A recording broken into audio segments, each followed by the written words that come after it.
Martha. I'm your host today. I'm a gut and hormone naturopathic health specialist. Oh, that sounds a bit echoey. Working with the London House of Wellbeing, who's hosting today. London House of Wellbeing are an all-female led team of pharmacists. You'll find them over there. They are about preventative health. They do testing. We'll get into testing a bit later. They're all about holistic health and prevention, so do go and pay them a visit after the talk. And today we're talking all things women's health, so we're going to cover the spectrum of womanhood, from fertility, that power to create life, and menopause, the wisdom of transformation, the rebirth, if you like. And I'm delighted that I've got Liberty Mills here today, integrative, did I say it right, Liberty? Yeah. Health coach and helping men and women with their fertility journeys, and author of 360. We've got an exclusive launch today of Liberty's new book. And Jackie Secchiari, I learned how to say it today. Amazing, I love saying that. Menopause fitness coach. Welcome, ladies. So women's health. We know all too well that usually women's health is just boxed, isn't it, into three categories: periods, pregnancy, menopause. But we know that it's so much more than that.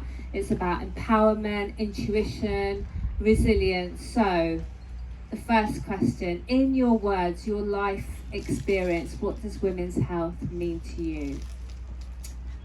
As soon as you asked that question, for me, there was only one word, and I was like, is that quite negative? And I had to say it's sidelined. Yeah.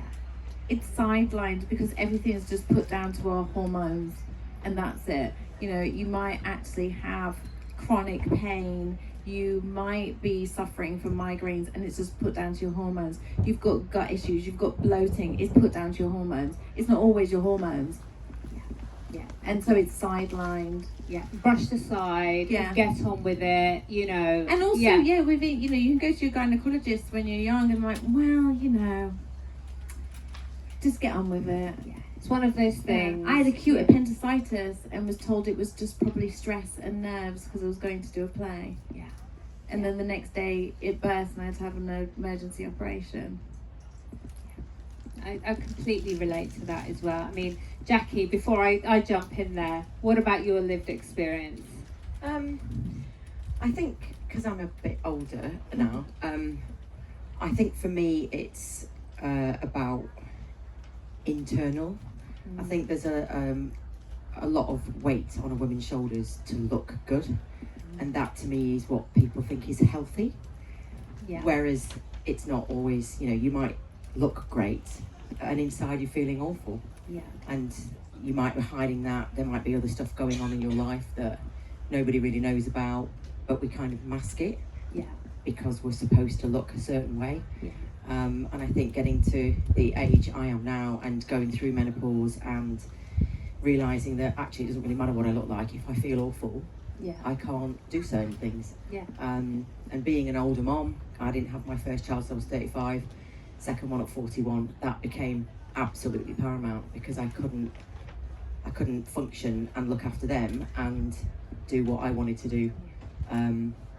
So that's it, isn't it? That resilience, that, you know, we need to be strong, that, you know, be holding everybody up, holding up the family, you know, do the housework, go out, earn a living, raise the children, look good. And then we're going through, and you know, menopause as well is such a huge thing, and transition for us to go through. You know, it can be, some people call it the second spring and the rebirth as well, but that's if we're empowered enough to start talking about it. So you'll find Jackie in the pause lounge that we've got today as well. So we know, you know, the disparities between women's health and men's health. We know there's huge disparities.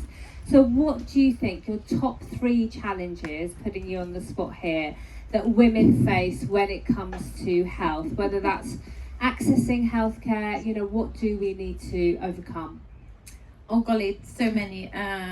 So a little bit of a story about me is I'm 51 this year, and when I was 30 I was diagnosed with an autoimmune disease, lupus, and it took around 2 years to get diagnosed. I just had this cluster of illnesses. So chronic migraines, I was bleeding for 3 weeks out of 4 weeks, I was losing loads of weight, I had huge anxiety to the point where I didn't even want to go out. I'd have panic attacks, all those things. So I was seeing all these different people. So my top tip is, if you are seeing more than one clinician, tell the other clinician, oh, by the way, I'm also seeing the gastro team, you know, because someone along the way will link the dots. Also, test. I do like supplements, but I don't believe in blind supplementation, because if you don't know where you are, also test when you feel good. That is a good, you know, because, oh, I felt really good then. Test then. What was going on? Yeah, you know, because what then were when my you're levels? not, like, oh, right, my B12's really out, my Vit D's on the floor. Because if you don't know, you don't know. And then you can't do anything about it. Ask for help.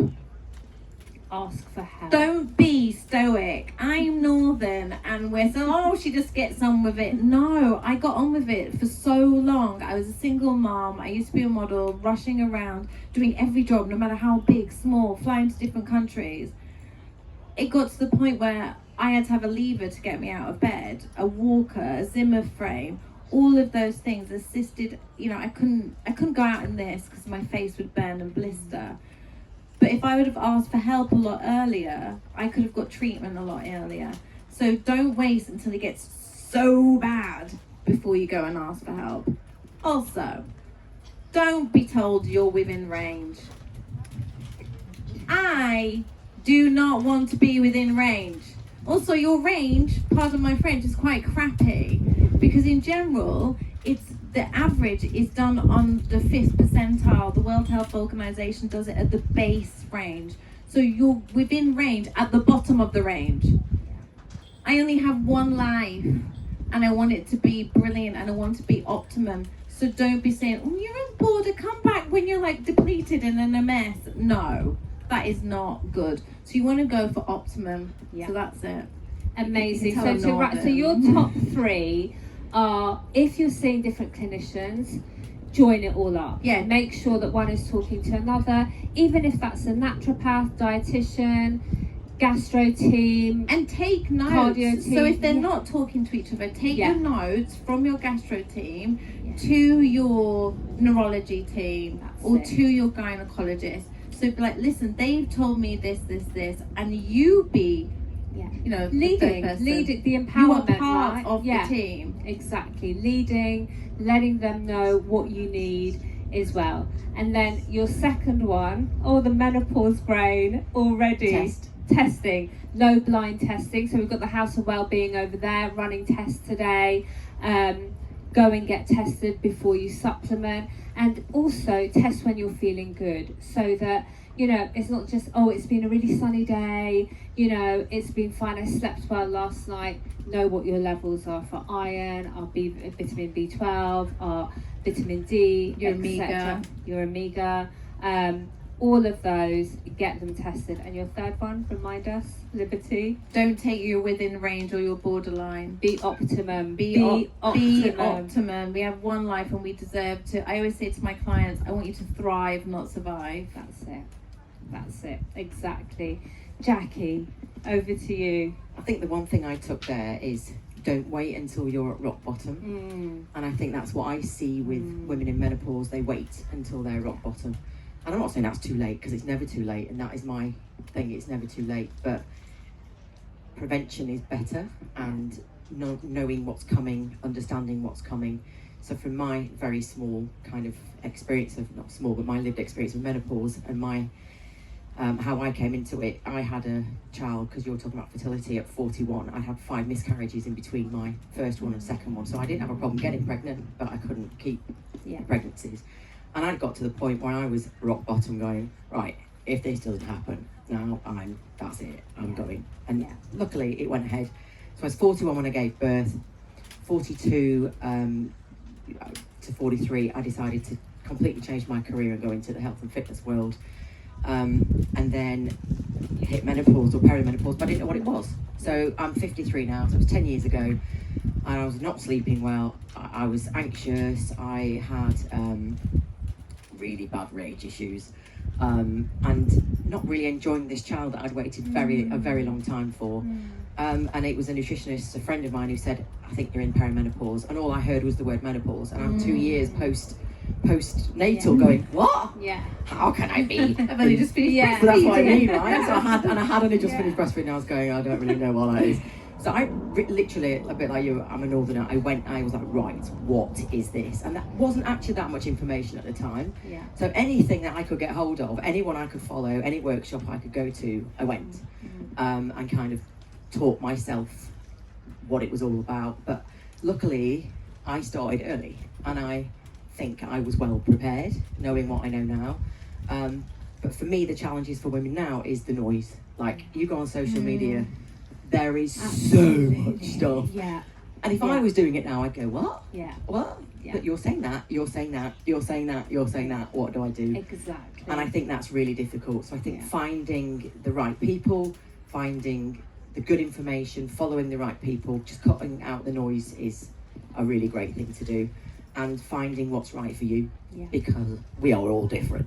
And what works for me, you can sit and talk to your mates, and someone will go, oh, I took this and it worked for me, and it'd be like, but it might not be working for you. And you might have thyroid issues, or all sorts of things. We know that that's prevalent in menopause, and one size just doesn't fit all.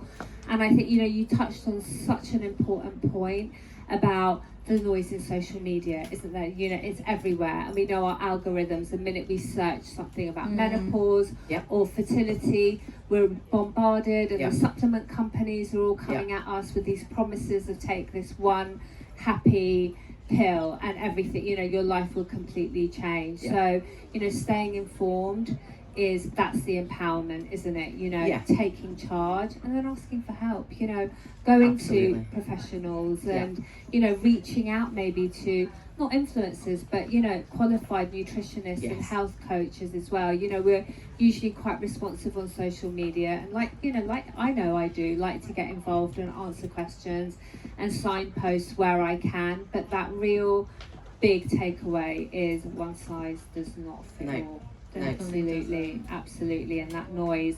So, I mean, let's pick up on the rage that you were talking about.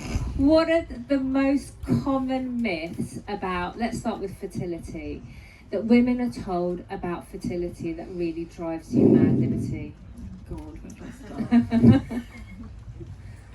Well, actually, I was talking to, I don't know if you know, Emma the embryologist this morning. She was over here, she lives quite locally. She is a very well-renowned embryologist at the EVA clinic, and she's like, I am sick and tired of everyone saying it's a female problem and your fertility goes off a cliff after the age of 30 or 35. I had my last daughter 2 weeks before I turned 45, naturally, and she was saying, well, in the clinic, I'm only as good as the goods you give us. And 48% of infertility is a male factor, and within that 30 to 40% is a sole male factor. So stop dumping it all on us.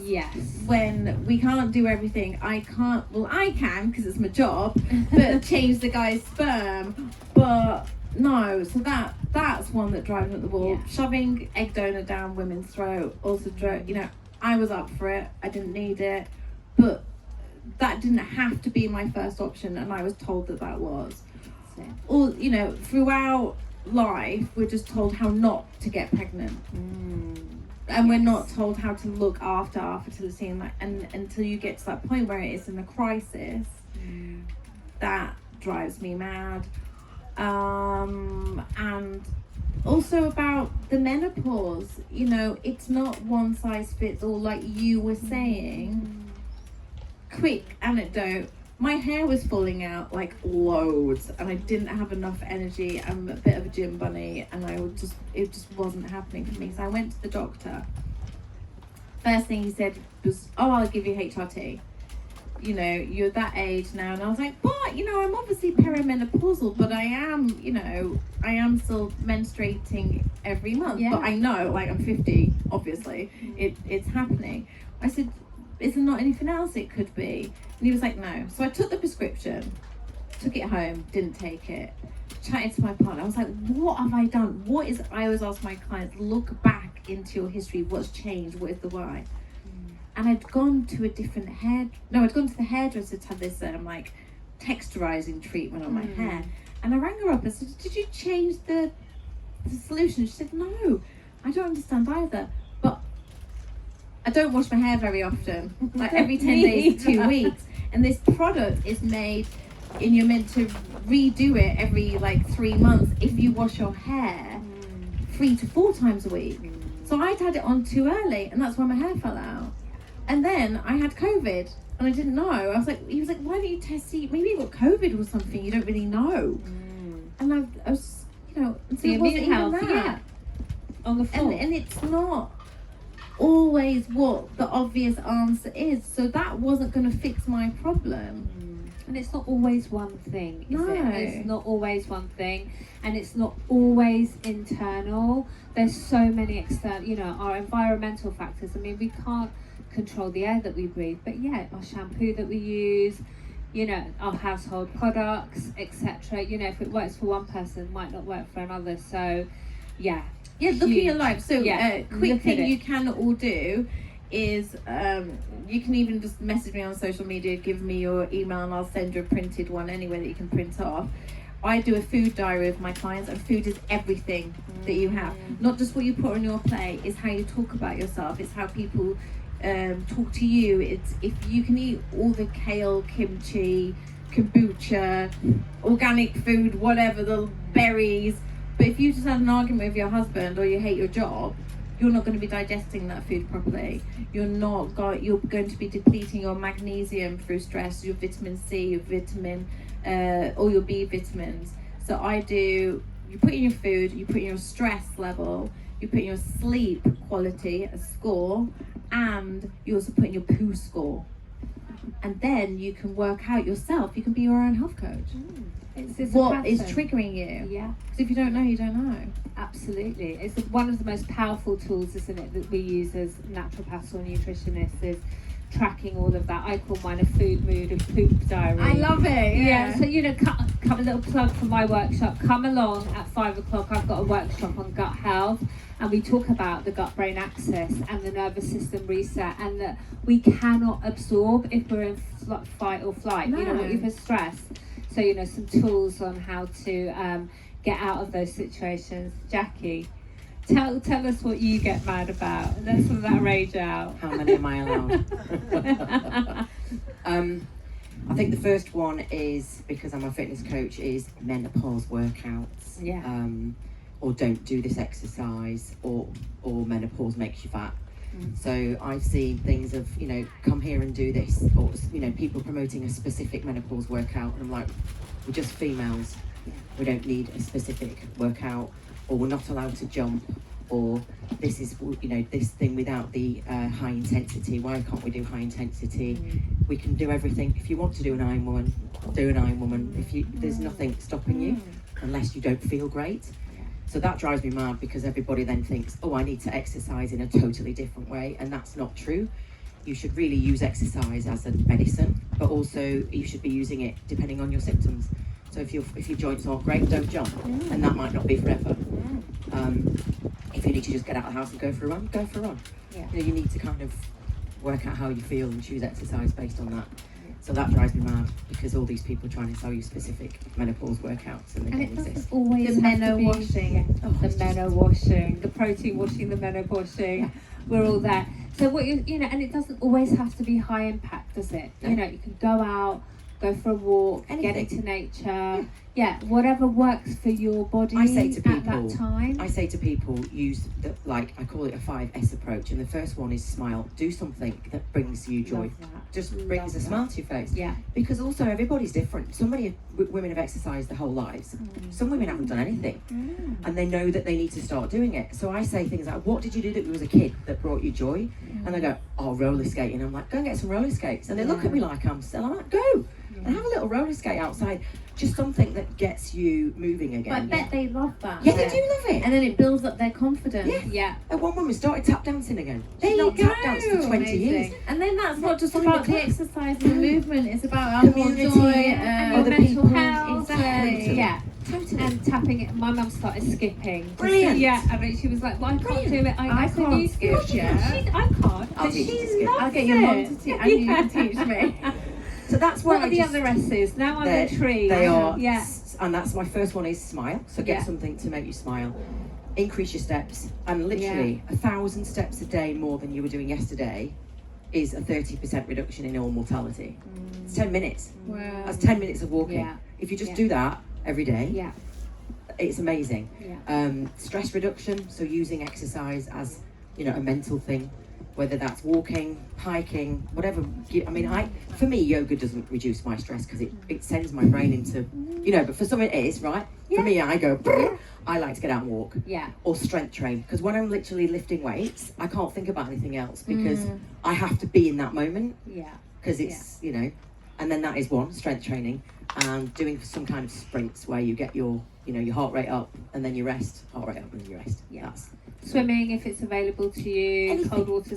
What do you think about, while we're here, it's an aside, it's not on my sheet, what do you think about cold water exposure for women? I think if anything gets you outside into nature and starts you off doing anything movement, great. Yeah, okay. I'm not a believer that it melts fat or it does whatever to brown fat or whatever it is that they say. Yeah. But it's just something that gets you out and you love it, do it. Yeah, if you love it, if it's available to you, do it. I don't necessarily Slow. believe what Yeah. everybody says the About science is it. about it. Yeah.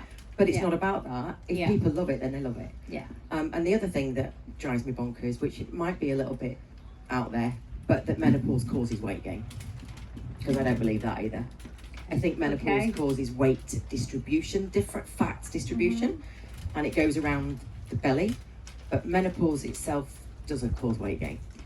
So are you saying that it's the hormonal changes, or insulin, or cortisol? What, I mean, the estrogen clinging, fat clinging The to estrogen is the Yeah. difference in the composition. Yeah. So we start to lay fat down more like a man. If a man gets Yeah. fat, he gets a belly. Yeah. That's what happens with us. Yeah. Because estrogen teaches us, because we're supposed to be women with big hips and childbearing and whatever, that's where we laid our fat when we had the normal amount of estrogen. When we don't, it goes to the middle. But that's totally different to weight gain. So fat distribution definitely is caused by menopause. Weight So gain. there's power in no. the language. Yeah. That's what I And think is reframing it. really important. Yeah. Yeah, but actually, if you sat down and thought about the difference in your life, like I put weight on in lockdown because I didn't get out and do as much as I normally did. I wasn't walking to work. I wasn't going to the shops and walking. I wasn't all those kind of things. And We there's me. saw baking banana bread. I put a stone on. Sourdough, yeah. So literally, it was extra 2 coffees a day. I had a coffee machine at home. Yeah, It's there that you extra go, bit of cake. yeah. And then a year later, I was like, why isn't it gone? Yeah. So it wasn't menopause. It was just that. Yeah. And it can be, it can be an excuse as well, can't it? That kind of, oh, I'm menopausal now, so, I can't move. What you were saying, I can't jump, I can't run, I can't do this, I don't want to break a bone because my, ancestors all had osteoporosis, so, I can't move as much. And it's like, I'm kind of ready to let myself go. I mean, I do hear that quite a bit, and I hear it from my friends as well, and I'm like, what are you talking about? Should be doing the opposite. Should be doing the opposite. We're training for life. That's it. It's not like you went back to. It's not about how we look and being Instagram ready or whatever. It's about training for life. I go to the gym so that my youngest doesn't. I always think, because I had her quite older, I don't want her to be at university or whatever she's doing in her life and worrying about, oh, my mum's quite frail. Yes. Or is my mum okay? I want her to be Yeah. enjoying herself, so I go to the gym so she can have mental freedom. Yeah. I'm not going for it for now. Yeah, I love that. And that's it, isn't it? That's exactly one of the biggest messages that we can give to our children as well. That, I don't know if you've seen it, that lifting heavy, and like those little kids that are going into the gyms with their mums, and they've got little weights as well. They haven't got anything in them, but it's the motion, the action, that it's something fun to do. It's not punishing. You don't have to go to the gym to lose weight to get into a wedding dress or a bridesmaid's dress. All of those kind of messagings that we've had. Some of us have. I mean, I'm the same age as you ladies. I'm 52 too, so great news, music to my ears, that Weight Watchers has closed down. I mean, yeah. The sins I of Weight got on Watchers.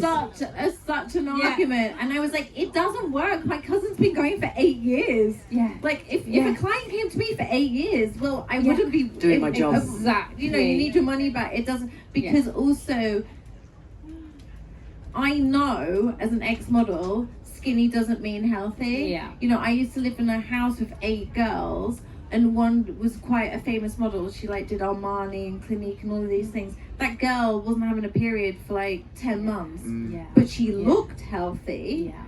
But she wasn't healthy on the inside. And I really like the way the wellness world has moved.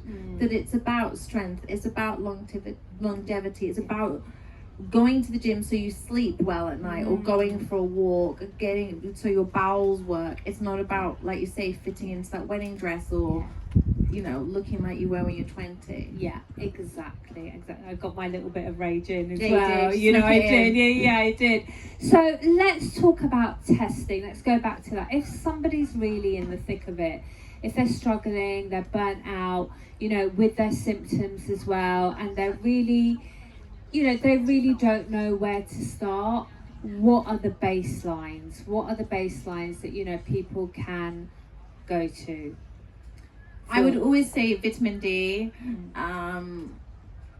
The World Medical Association has a different benchmarker than the NHS does. So our NHS says 50 or above is fine. They say 75 and above is fine. So if you're going in and you're like, they're like, oh, you're lowish, you're 56. Well, if you were in Norway, Finland, or doing the World Medical Association guidelines, you would be below. So I would start on that, because it affects so much your mental health, your gut, everything, your bones. You know, we're all pushing calcium, omegas, but vitamin D really is important to your bones. So I'd start with that and your omegas, and if your GP won't do it, there's plenty of testing. Just get over there. Yeah, get over there and do it. Get over there and do it. And I think it's really worth the investment. I do. And they're not that expensive. Honestly, they're affordable, and not just at the London House of Wellbeing. You know, if you don't want to do it today, we're not here for a hard sell. There's online. There's online. You can do MediChecks. You know, pinprick. They send it to you. Better you do one, and That's it's like it. £30, and you get a free vitamin D. And the good thing with Better You is it's actually tested within a hospital within the NHS in Bristol, so you are able then to take it to your doctor and say, well, you know, why is it so low? Because it's done on the NHS guidelines. I mean, my experience is, you know, if patients go to their GPs and advocate for themselves, you know, once you've got the knowledge to say, you know, I'm tired. So it's really linked to immune health, isn't it? If you are in menopause, it's can be linked to bone health, as Liberty said, osteoporosis prevention, and general well-being as well. You know, during COVID, we should, in my humble opinion, we should all have been taking vitamin D. You know, we should all be given it for free. And you know, it's the only one that we can't really get from our food. It's the one that comes from the sun. And in the UK, the sun just isn't low enough until and there's the shadow rule as well. Yeah. You know, you're not going to get it if the sun is at a different angle. And you don't get it in Yorkshire anyway. If your shadow is smaller than you, you are getting vitamin D. If your shadow is longer than you, when you're just walking around, then you're not absorbing your vitamin D. So Jackie, for baseline testing for menopause or any life stage for women, what are your baselines? I think in my experience, vitamin D, absolutely, but it depends on how old they are. If they're 40 to 45, I would suggest, like, you can go to the GP and ask for hormone tests, but they're supposed to do them at 2 separate, like 6 weeks apart, because we're only hormonally in that environment for that second. You know, it might change in an hour, so it's only as good as the test is on that particular hour for that particular day. So that's why you're supposed to do it again. Pre-40, absolutely, because if you've got early menopause, you should definitely be under your GP.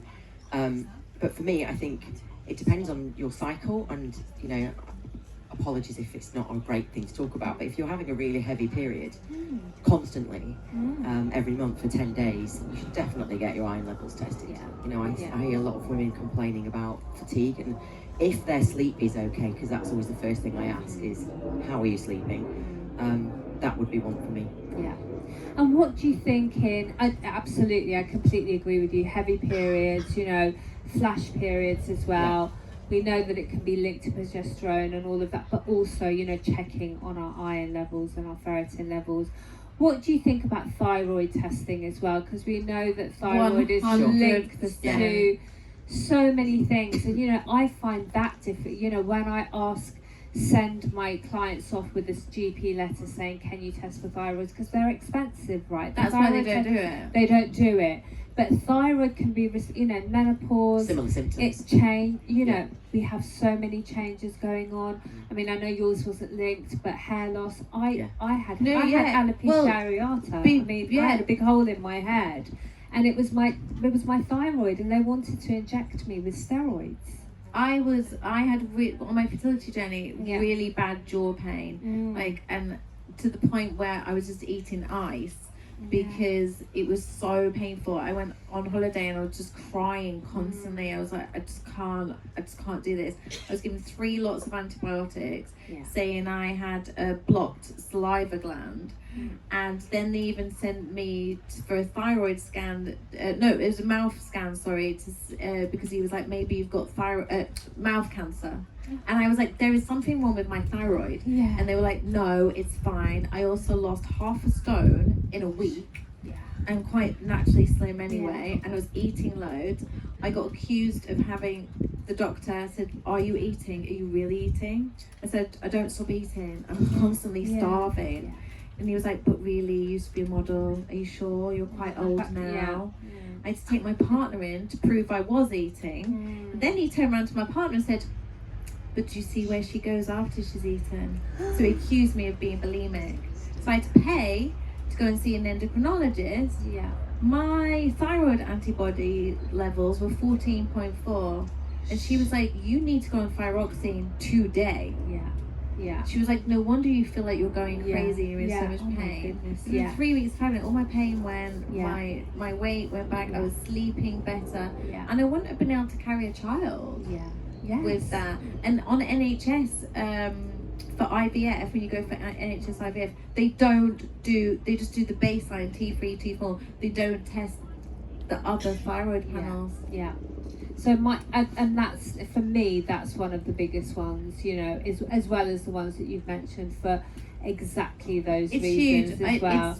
It's one of the big, I get all my clients to do. So many of them get diagnosed with a thyroid issue. Even one lady had thyroid cancer, and her GP had told her she was just borderline. And that's it. You know, what we see as therapeutic optimal ranges, and what they, you know, not that they're all bad. They're not all bad. The GPs, they're not at all. But what they say is within range means that, you know, you could be feeling tired, you could be losing weight, putting on weight, losing hair, and you know, and even if they've checked your thyroid, they keep saying, oh, you're okay. But if not, they've done the full panel, but they haven't done the full panel. Know. You just don't know. You really don't know. So, you know, that's one of the key ones if you're struggling with any of those symptoms. Right, we have got time. I've got a couple of questions here for you know, if we've got time. So we've got time, if you guys have got time. What role does nutrition play? Let's start with nutrition in menopause. What role does nutrition play in menopause, Jackie? I think that our kind of micronutrients need to be thought about a lot more. We have changes in the digestive system when we go through menopause. For some women, they can't tolerate gluten anymore, they can't tolerate dairy, you know, but that always doesn't it's not always going to be forever. That might be for a year, and then they might go, actually I can eat yogurt again now, you know, because it's a journey, and our bodies go through a transition. So it doesn't mean no never, it just means not now. And I think in that time, if you can't tolerate dairy, it's like, where do I get my calcium from? Where do I get all these kind of the things we have to think about for bone health, for, as you mentioned, the omegas, for our brain, for our cholesterol, for all the things that we know that we need from fruit and vegetables. Fibre becomes massive. As we get older, obviously we get changes in our digestive system. So we talked about the poops, but needing to be able to do that. But also we become higher risk as we go through menopause and aging for high cholesterol, for issues with the gut, for metabolic syndrome, for increased blood pressure, and all of the exercise obviously massively helps with that. But we have to be really aware of getting in those micronutrients, and also trying to balance that with, if you're trying to lose weight, calorie control. So it isn't just about having enough food, it's that food being nutritious. Right, it's the right types of food, isn't it? So what do you think about this? We talked about men washing. What about protein washing? I mean, it is important in menopause, right? What are your views on how much? So, as you said earlier about the kind of minimum amounts that we talked about, like 0.8 grams per kilo is to stop getting diseases. So that is like the bare minimum. If you're wanting to look, and this is because of my industry, there's a fine line between having enough protein if you're trying to lose weight to having enough protein if you're trying to build muscle, because it's totally different. So for me, if you want to lose weight, you need to focus on 3 things: a calorie deficit, more protein, and I would say minimum of 1.2 grams per kilo of weight, and strength training, because our muscles are massively shrinking as we get older, not just menopause, but as we age, and that affects the amount just you need to eat by doing nothing. And I don't think we realise that. So what I ate when I'm 30, if I haven't kept that muscle when I'm 40, I don't need to eat as much. And it's as small as 300 calories a day. That's 2 cappuccinos. It's nothing. And if you're eating or drinking 2 extra cappuccinos, or you're continuing to have your 2 cappuccinos a day and not maintaining or building your muscle, you're going to increase weight. I know that firsthand. Even with all the information that I have, it's kind of, if I take a day off, I feel it. And that protein that you spoke about, in menopause as well, it's really, we need it to build muscle, maintain muscle. Our hormones are made of protein, our immune cells, all of that, and it keeps us fuller for longer. So it is important in menopause. Right, then we are running out of time. Now I need to move on. Fertility. Well, just in general, I think, not even just for fertility, but for me, it's about understanding what nutrition is. So we always just think about food. And for me, the way I was taught and the way I studied, that those are our secondary nutritional foods. Your primary foods dictate quite often what you put on your plate. So if you're sad, if you're lonely, if you're angry, you're going to reach more. My thing would be ice cream or chocolate, So it's like, why are you eating those things? So look at your primary sources of nutrition, your family, your relationships, your work, being outdoors. I've got an article coming out tomorrow in The Sun, tomorrow or the day after, and it's all about those pillars of health. So there's no point in just expecting to get all your results from your amazing workout, from the correct amount of protein, and be like, well, I'm not losing any weight. Well, because you're jumping time zones by not going to bed on time. Absolutely. We have a certain rhythm, and if we don't honor that, your body's not going to be grateful. It's not going to absorb the nutrients. And you can't do its work. I had one guy, for example, a business guy, he was like, I've got this PT and private PT, and I'm eating the right amount of protein. And I was like, okay, what time do you go to bed? He was like, I don't know, 1 o'clock in the morning. I was like, well, you're not allowing the grace period for your body to do the work of all the hard work you're doing in the day. So it's not going to work. And, we just tweaked his bedtime and his hydration, and then he started getting all that muscle. That rest and digest. It's really boring. And people don't want to hear that. But you must have a good rhythm of sleep and hydration, a good nighttime ritual. You know, for me, it's 90 before 90, no screens for 90 minutes. I go to bed at 9 o'clock, doesn't matter if it's a Wednesday night or a Saturday night. Turn my lights off 10 to 10, and I'm up at 5:30, 6 o'clock. And it doesn't matter. I mean, it also stops people coming around to your house as well. Because at Christmas, no one wants to stay with me. My mum's like, I'm not coming round to send everybody to bed at 9:30. But I said, but mummy, you know, you're not a fit 71-year-old. My mother-in-law is an amazing fit 71-year-old, you know. I actually don't go to her Pilates class anymore because she's better than me. But she sticks to that rhythm and she's really healthy, and that's what I'm aiming to be in the next 20 years. Amazing. That, I mean, we want to have time for questions, but that brings us nicely to our closer questions. So if you had to whisper into the ear of every single woman here today one nugget of wisdom, one golden truth, what would you want them to take away with them today about women's health? I know, no pressure, guys. No pressure. I would say listen to your body because it has all the answers. And I would say find your why, find your tribe, and find what works for you. Yeah, love that. Thank you. Liberty. Okay, I was listening to Emma. Is she called Emma Grade? The lady that did Skims. She's an amazing businesswoman. I was listening to her this morning, and I was thinking, think as your body as a business. What are you investing in to get out? Where do you want your business to be in the next 5 years? Because so many people invest in their business, or they do up the kitchen because they want to add value to the property of the house, but we don't invest in our life, and we only get one. You know, I often ask people, what's your favorite car? And they say whatever, and I say, okay, would you in the morning, what would happen to that car if you got in the car and you put it straight into fifth or sixth, and you kept continuously doing that? So that's aka having a coffee as soon as you get out of bed. That's putting your car into fifth or sixth. Like, you know, you'd blow a gasket, you'd ruin the gears. I said, that's what you're doing to your body. So think of your body as your business or your favorite car, and how would you treat it?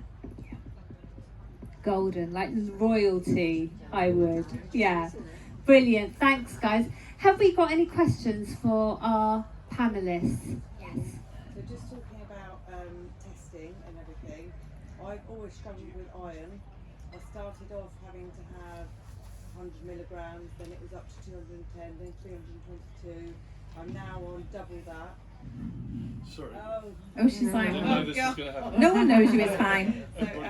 So I started off at 100 and something milligrams, then the doctor put me on 210, then 322, and I now take 2 of those, so 644 milligrams of iron a day, ferrous, fumarate, and the doctor said, you're like a bucket with a hole in it. I said to the doctor, I had adenomyosis, suspected endometriosis, but I don't seem to have that much pain anymore. I'm in perimenopause, I'm not bleeding anywhere near as much. The doctor said, take 1 tablet down, see how you go. I went straight back, swollen tongue, fatigue, brain fog, etc. How do you, I've tested for it, I'm low, how do I fix it? Because the doctor's just upping my doses. Is there an answer? If you find out, okay, your test levels are low, by the way, I was 30 and told I was fine, and it was one female doctor said, no, that's not fine. Forget what the other doctors in the surgery have said. For your age, it should be minimum 60. Wow. I still get told now, no, you're fine, you're within range when I'm below that. And I have to quote the other doctor. So what I found the answers. How do I, this is, how old's my son now? 12 years on, and I'm just being up and up every few years. So I've got my answer. What's my solution? Where do I go for that solution?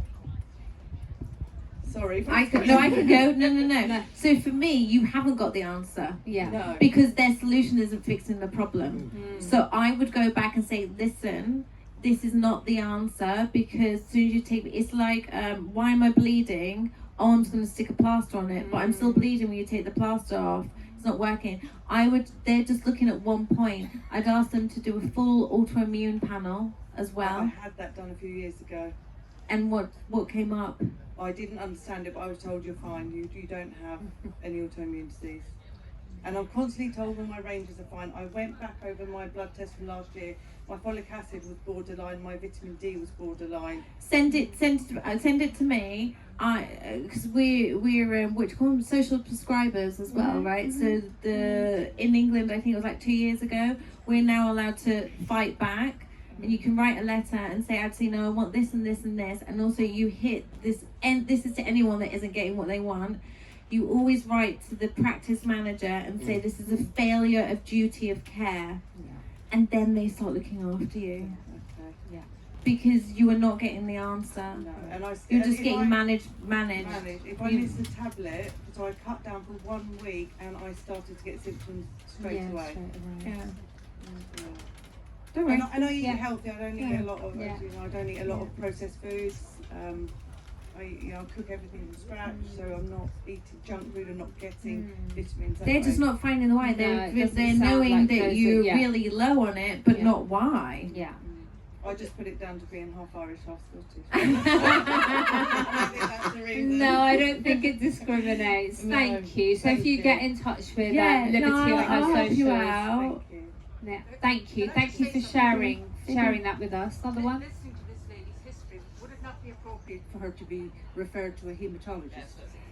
But that's what the GP should be doing, that's what but I they mean. often don't, and that will. You have to fight them back with like references from the British Medical Journal of this, that, and then they'll start doing it. Well, from her Yeah. story, I would think Yeah. a haematology referral would be the optimum thing to do. Yes. Thank you. Do we have any other questions? Hello at the back. Hi. Hi, how often would you recommend strength training as you're sort of getting older? I didn't hear that. Strength training. How often would you recommend strength training as you're getting older? I would say for maintaining what you've already got, minimum of twice a week. If you want to build muscle, 3 to 4. And obviously depending on, and all this thing at the moment is one of those, things about what I hate in social media. Yes, we should be lifting heavy weights, but not everybody needs to start there. In fact, we shouldn't start there. We should start with body weight, because if you haven't done it before, it's very easy to injure ligaments and tendons. Your muscles might be able to cope with it, but as we get older, our muscles and tendons and ligaments can't. So body weight's fine, bands are fine, high weight, high rep, low weights is fine. And when you've got that tolerance for it, you can go up to heavy, and it should be. Muscle will change when it's resisted, but it needs to get to the point of I can't really do many more with good form. But we don't need to be popping a vein out. Great advice. Thank you. I love that. Yes. Thank you. Lots of really lovely nuggets to take away there. I love the Find Your Tribe. I think it's just so important to do that for support. But what I want to ask you is about collagen supplements. Controversial subject. Are they worth it? Research says no. It's kind of still, and that's even with dermatologists, but if you find one and you like it and it works, then I never say don't take it. I think there's a lot to be said for placebo. It's just whether you're willing to spend that money, and it depends obviously what for. The research for skin and hair is a bit better than it is for joints, so because there's different types of collagen, we should be taking the type that you need for what you're taking it for. So if you're taking it for hair and nails, it's a different type of collagen than you need for joints. But I'm still looking at the research. There's a few things that are kind of always on that borderline, but I'm just not willing to spend the money. I'd also look at the amount as well, because with that there's also like the collagen washing, isn't there? And then you go in and it's like a minimal amount. Yeah. And that's the whole thing.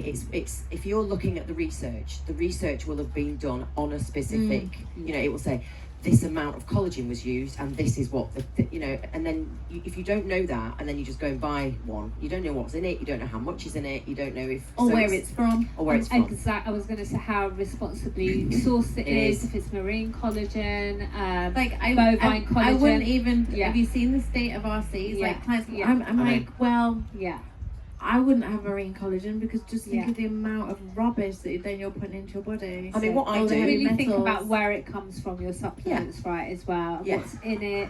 Check the ingredients. Don't just, if it says collagen, make sure it hasn't got fillers in it as well. You know, we have to, like with our food, consistently really check our ingredients. Yeah, you have to be aware of what you're putting in your body. But I mean, at the moment, while that is on the guideline, is on the fence, I am a meat eater. If I eat a roast chicken, I boil the bones. I put apple cider vinegar in there to break down that, and that's what I use in my cooking.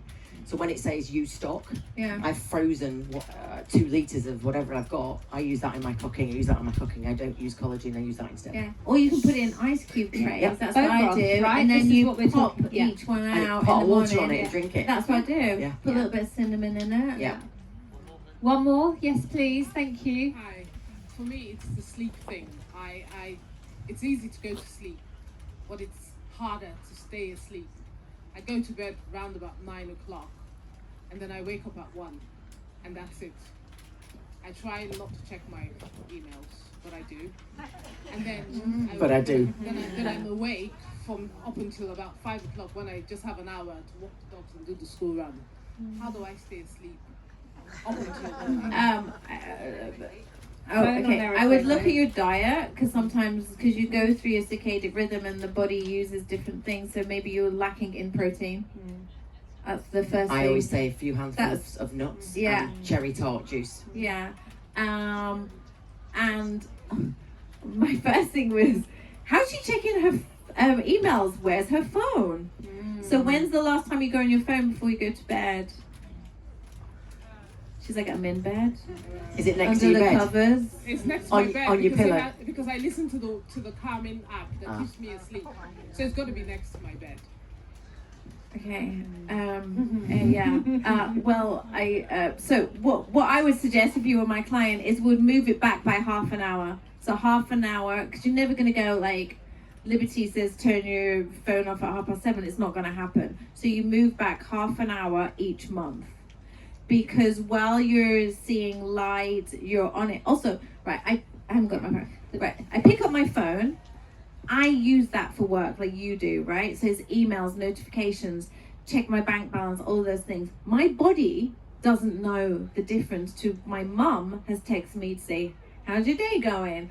Or a client hasn't paid me, or there's a huge disaster in the world. So every time you pick up that little triangle, it's fight, flight, or freeze. So you're raising your cortisol. While you're doing that, your body is not producing melatonin. I'll tell you really, really quickly. God help me if I go to the loo.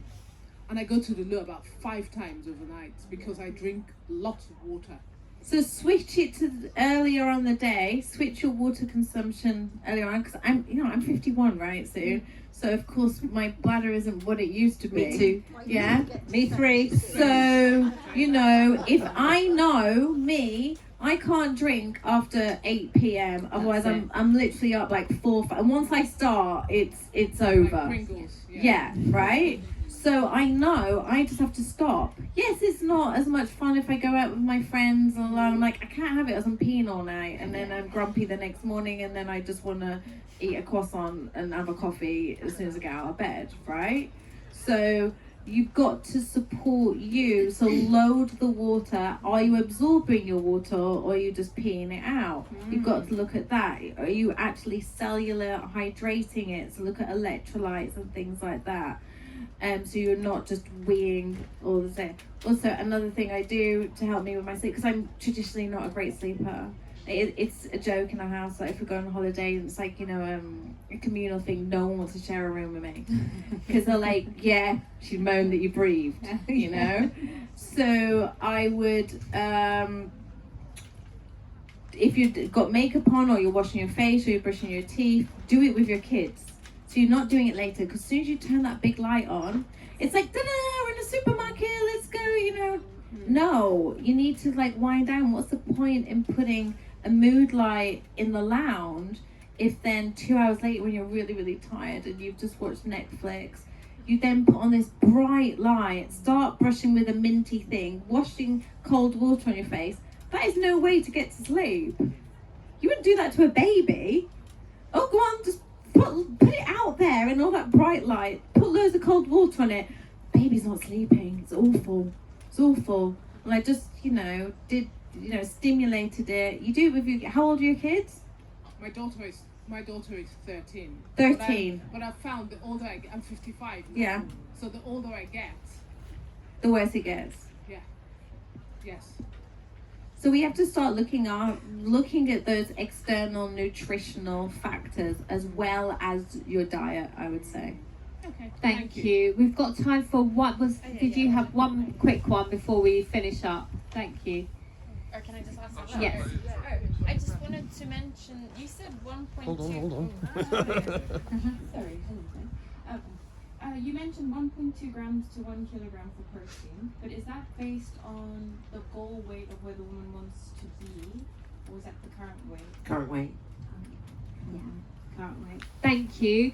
Thank you everybody for joining us, and you'll find Liberty signing some books. You'll find Jackie in the Pause Lounge. Where's the Pause Lounge? That way. It's kind of here, but the other side. The of other Yeah, side. where all the food trucks are, but I've eaten most of it. Amazing. So there's probably nothing And you'll left. find me at 5 o'clock running my gut health workshop in the nutrition hub, and you've got the London House of Wellbeing if you want to find out about more testing. And if you're here over the weekend, join us. Liberty will be back tomorrow on sleep.